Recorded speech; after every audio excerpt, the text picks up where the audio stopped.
Hi everybody, in this video I'll show you the procedure to fix Valorant stuck on loading screen, game not starting.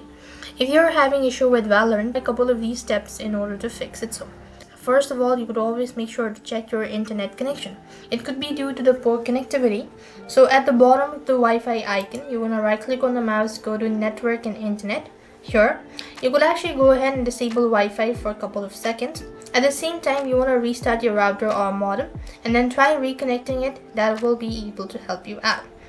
And in some cases, if you are using any sort of VPN extension, you want to try disabling that out and see that will be able to solve your issue now. Despite this, if the issue still persists on, you also want to make sure to check insufficient system requirement or compatibility as well.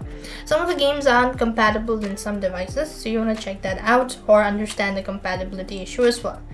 The other thing you also want to do is, first thing, you want to completely close Valorant. So right click on the mouse at the bottom, go to Task Manager.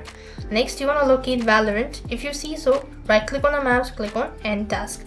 As you've done it so, then you want to open a Valorant. Then you simply want to locate Valorant. Right click on the mouse, go to Open File Location. When you go to Open File Location, you want to come to Riot Client Services. Right click on the mouse, click on Properties. As you go to Properties, come to the Compatibility section.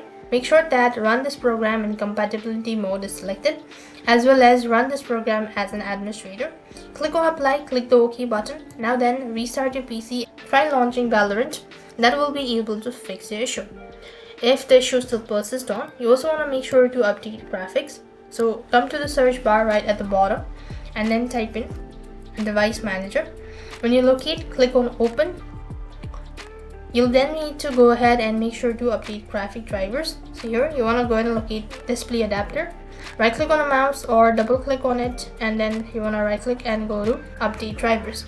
Once you do it, so this should be able to fix. If not, you want to simply uninstall Valorant and then reinstall the updated version. That should be able to fix. I hope the video was helpful. Make sure to like, share and subscribe. Thank you for watching. See you in the next video.